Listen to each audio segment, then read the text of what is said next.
And good morning to you. We welcome you into First Take. I'm Prim Saripapat sitting in for Carrie Champion. Well, clearly we got the two big dogs in the house today, Skip Bayless and Stephen A. Smith, joining us from New York City. Happy TGIF. Do you guys have any plans for the weekend, Stephen A? Work. I knew you were going to say that. Always work. Skip, are you? By the way, he's a much bigger dog than I am. I don't know Actually, about that. That might be true. Oh, look at that. All right. So coming up on today's show, Tom Thibodeau is out as head coach of the Chicago Bulls.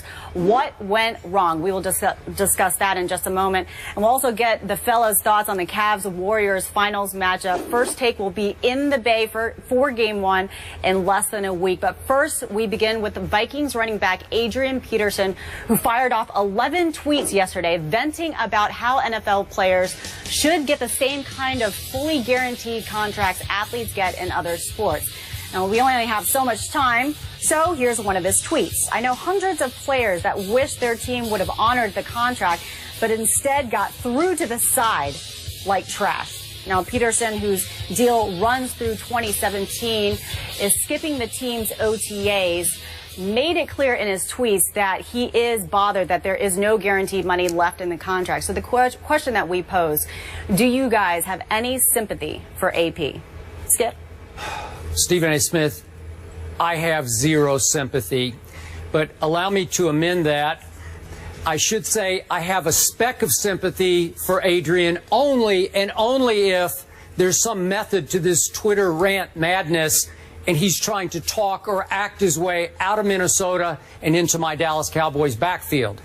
However, I do not think that's any longer the case. As we know, a couple days back, Vikings coach Mike Zimmer drew a line in the sand and said he's either going to play for us, Adrian Peterson, or he's going to play for nobody.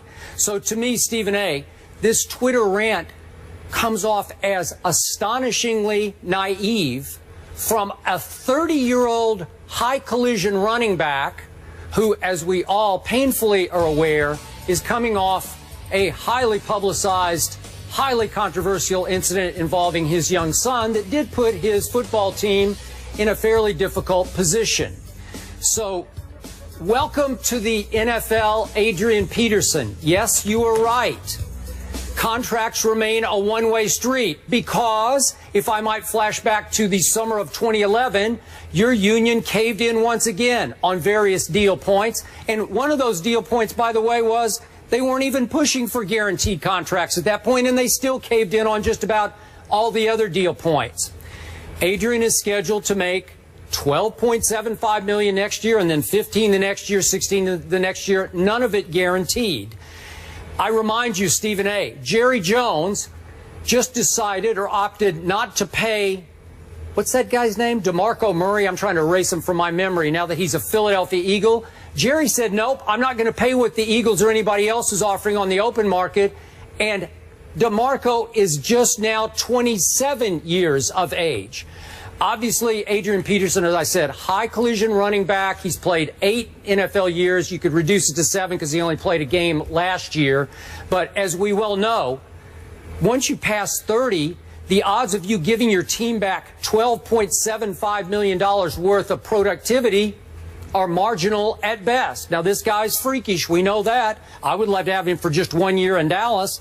But again, should the Vikings maybe guarantee next year just as a sign of, sort of a show of faith to try to keep him happy, keep him from making waves? Maybe so. But in the end, Adrian, yeah, guess what? You're right. Management still has all the advantage here. And good luck. Skip Bayless, I appreciate your position, and let me say to you that I 1,000% agree with every word that you just uttered and then some. I have zero sympathy for Adrian Peterson, but unlike you, I'm not willing to give him the benefit of the doubt because, to be quite honest with you, I'm entirely too disgusted to do so.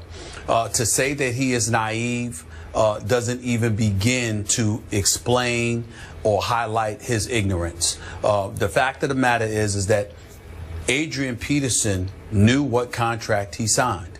If I remember correctly, Skip, that $86 million deal that he signed, which was $36 million in guaranteed, which included a $12 million signing bonus Skip Bayless, correct me if I'm wrong, but I believe that was signed in the aftermath of the collective bargaining agreement reached between the league and its players association.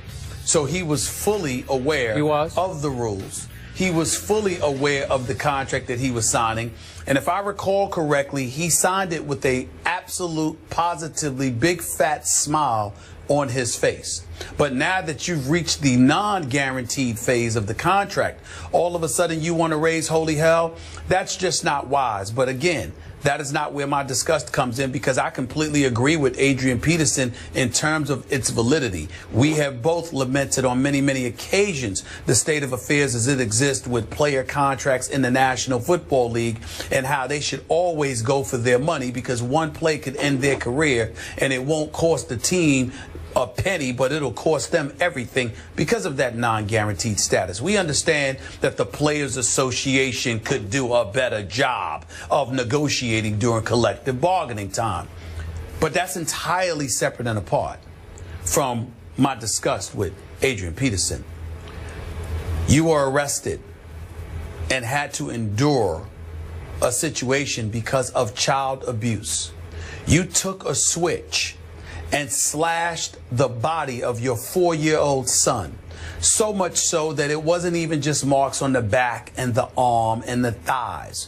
There were literally marks on his testicles. And you're going to sit up here, despite having to do that, because the Minnesota Vikings didn't have anything to do with that. The National Football League didn't have anything to do with that. That was all on Adrian Peterson, his personal life away from football, affecting football. And despite getting paid about approximately $11.75 million, you were scheduled to get paid that. You were put on the commissioner's exempt list. You ultimately ended up playing one game, and still you got your money. You got millions of dollars when you take the suspension into consideration. I think it amounted to about $2 million it cost them. Adrian Peterson got over $8 million last year for playing one game. I don't recall him saying, "Here, Minnesota, here's your money back. You know, I didn't play. I didn't earn the money because I put myself in this situation, got myself arrested, got in trouble with the law, needed to hire a high-powered attorney and Rusty Hardin to get me out of this mess, etc., etc." He didn't offer to give that money back. So we understand what this is about. And what disgusts me about Adrian Peterson is that you know, Skip, as well as I do, that anything he does in a belligerent or cantankerous fashion to bring attention to himself is ultimately going to provoke thoughts and then dialogue about child abuse and some of his other issues. Remember, after he had gotten arrested, when he was supposed to be going on trial, remember, he failed the marijuana test. I mean, he had tested positive for marijuana. Remember that? He couldn't even stay off the weed, okay, during that time when it was clearly not legal for you to do that. So all of this stuff is going to be brought up, and now here we are on national television. I'm going to be on national radio later on today. Everybody all over the country is talking about Adrian Peterson, and inevitably, instead of talking about the very thing he's talking about, which is football, you're going to talk about all the other stuff, because last year you didn't play because of this other stuff, which makes it relevant. You don't play any games but one game. You pocket over $8 million. But now you're talking about how you deserve to be paid. You're essentially wanting a raise. Adrian Peterson looks like a damn fool today. He looks stupid. He looks ignorant. And more importantly, he looks completely unappreciative of the position that he is in, playing in the National Football League. That's how he looks right now, because he has elected to bring this up at this time. If none of this happens, Skip, then we're simply saying he makes a valid point, but the system's a system. And that's the end of the conversation. The fact that you bring this up now is what makes him look so awful. He doesn't look like he should. By the way, there's been no remorse. There appears to be no remorse, Skip. Nope. I think it's fair to say that. Agreed. It's just embarrassing. Okay. It's embarrassing.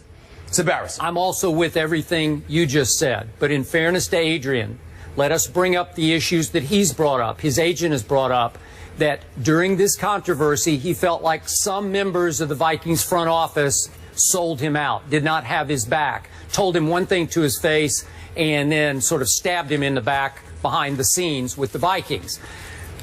Okay, whatever. But would you, if you're the Vikings now, because this could be a potentially explosive situation for them going into a year in which they start to feel pretty good with Teddy Bridgewater and Mike Wallace's back, blah, blah, blah. They could be pretty good. Would you go ahead and guarantee at least part of the contract, which may be what he's angling for here, just to keep him from making comments or making waves down the line? Or the last quick point is, at the smallest injury, would he exaggerate it going forward and just say, I can't play next week? Is that the Adrian Peterson you're going to get now? Well, I would hope not, because then he'll ruin his career. And he won't have a future at all, because when you're devoid of integrity, everything falls with you. I mean, you have to have professional integrity. You have to come to work every day when you're collecting a check. That's number one. But Skip, to answer your question, your first question directly, my answer is this. Hell no. I wouldn't guarantee a cent. Now, in the crevices of my mind, because I'm class personified and I'm an owner, I would tell you, based on his greatness and his years of service to this franchise, I would give him his money no matter what. But I wouldn't tell him. Go out there and earn it. You signed this contract. You knew this was the non-guaranteed portion. You could have spread it out. You could have spread out your signing bonus. You could have made sure some guaranteed dollars was coming in 2015, 2016, 2017. You wanted to take it all up front as much as you possibly could. Good. You did that. We gave you your money when you couldn't play 15 games last year. We gave you your money. Yep. And by the way, in the crevices of my mind, I know because of your greatness, I'm going to give you your money this year. But what you will not do is yap off on Twitter and beyond, thinking that you're going to bully me into doing something that you want me to do after the year you put us through last year. Who the hell do you think you are? You must be on drugs. I'm not doing anything. I'm not guaranteeing you anything. Be a normal person again and show up to work and earn your money. That's what you're supposed to do, because I never asked you to play for free. All these years you were rushing for 1,000+ yards. Every single year you got paid. This man has pocketed over $71 million in his career. What are we talking about here? It's nothing to talk about. You've been paid. You haven't been playing for free. I'm not capitulating or acquiescing one bit. And the fact that he has opened his mouth with his juvenile self acting this way is really disgusting. I'm very disgusted with him, because I met him a couple of times. He seems cool. I know he's the greatest running back in football. I'm not saying he's a bad person, but he comes across as one. This is the way he's making himself look. You embarrassed yourself, man. You embarrassed your family. You embarrassed the Vikings organization. You embarrassed sponsors and advertisers who helped you. I'm not even saying he's wrong, Skip, because the points that he made is right. Yep. As a player, I'm saying it ain't his place to make them after what you did last year. It's disgraceful. And everybody trying to help you out and let you get back to playing football, and you're going to pull this? Oh, hell no. He ain't getting a dime. Nothing. Nothing until he step out on that field. I'll sum this up by saying I also know him personally. I like him a lot off the field. But he looks bad today. I'm with you. He looks horrible. Yeah. And I'm disgusted that he's made himself look this way. All right, we'll see what happens between the two sides. Damn it. The deal